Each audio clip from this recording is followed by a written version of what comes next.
Federals, or the Union, was so impressed with it when they captured it in 1865 that they contracted with a photographer to come down and make a photographic document of the fort.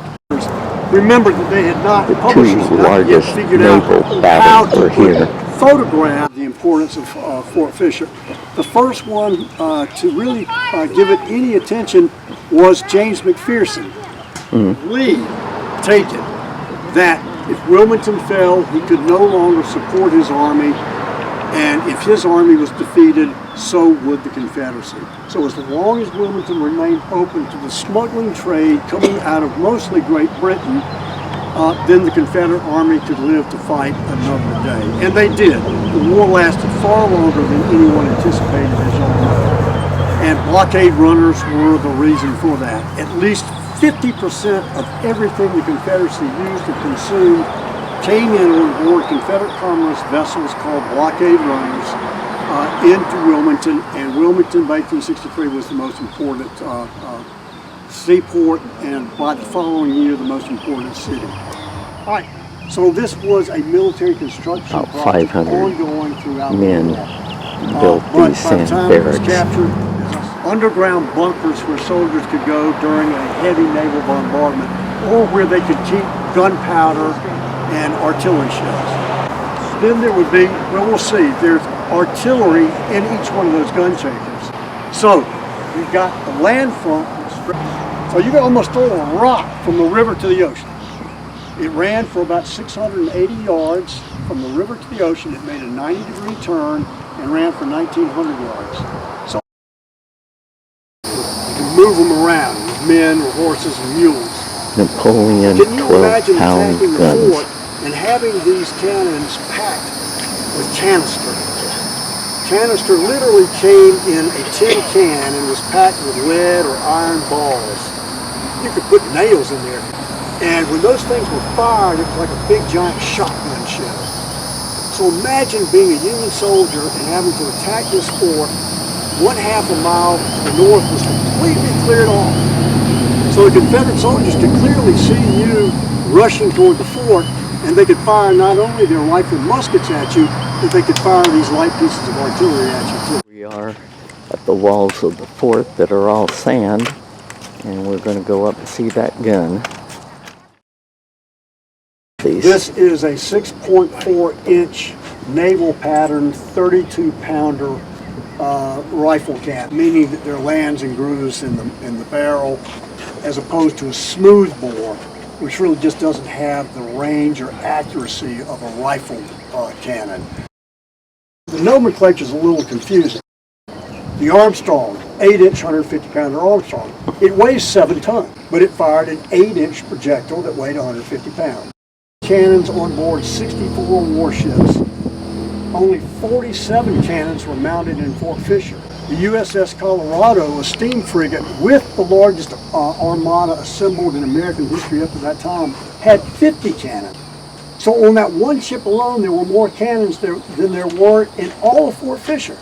But during the first attack, despite the severity, intensity of this bombardment, it was not effective at all. Lamb wrote in his post-war memoir, it was the biggest waste of gunpowder in the annals of warfare, as so many thousands of shells went over my fort and into the Cape Fear River Christmas Eve, Christmas Day, ironically, the birthday of the Prince of Peace. And the U.S. Army's Expeditionary Force, and I know Wade's talked to you a little bit about this, came ashore, but seeing that the fort and its artillery, like this one, still pointing up the peninsula, were intact, still strong, and to attack the fort would be suicidal. You've watched like the devil hates holy water. So these two service branch commanders are supposed to work together in harmony to capture this fort that protects the Confederacy's most important seaport and city. And they didn't even talk to each other. So it was almost doomed from the very beginning. South from maritime trade internationally, but also to keep the European nations out of the England.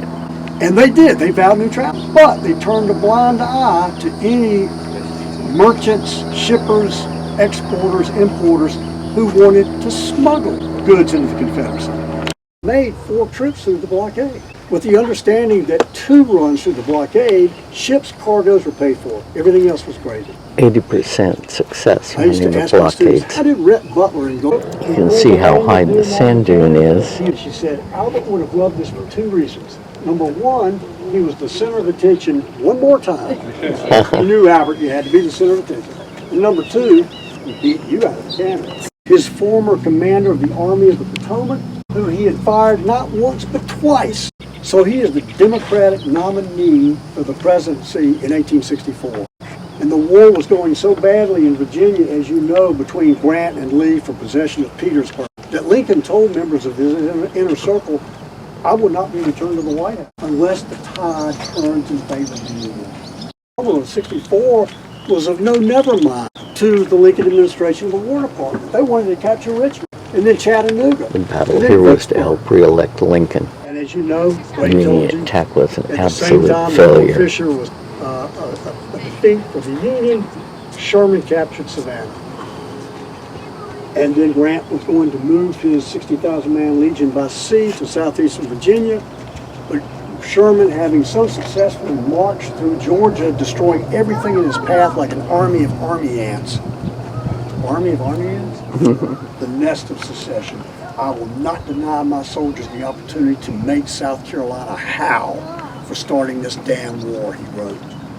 Wilmington. So, starting with Fort Fisher. You capture Fort Fisher, you close the river to blockade runners, and you move upriver and capture the city. We have to give the illusion to the northern populace that we're doing all that we can to capture Charleston. He was a shrewd politician. And what did that mean for Wilmington?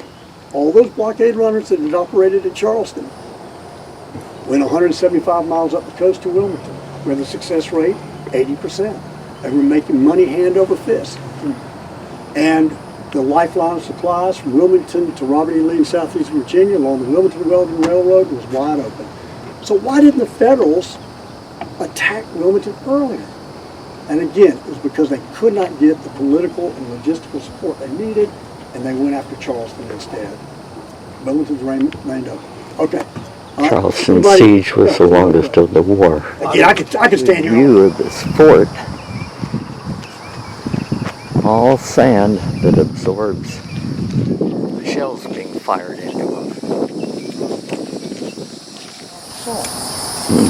Now, these trees would not have been here during the war.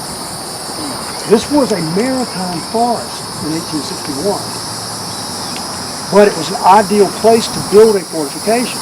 So the first thing they did was to cut down all the trees. Visitor Center, they're closed on Sunday and Monday. The statue was put there by the United Daughters of the Confederacy in honor of Fort Fisher. So, beachfront, not where I'd want to be in a hurricane.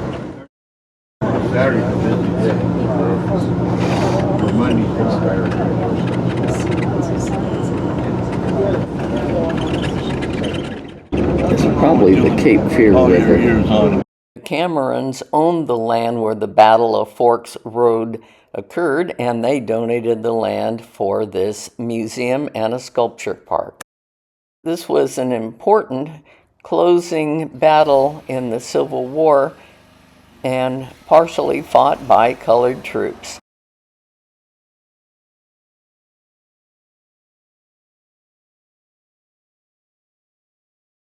It's part of the actual battlefield for the Battle of Forks Road. This life-size bronze sculpture depicts 11 men marching, 3 rows of soldiers, a drummer boy, and a color bearer.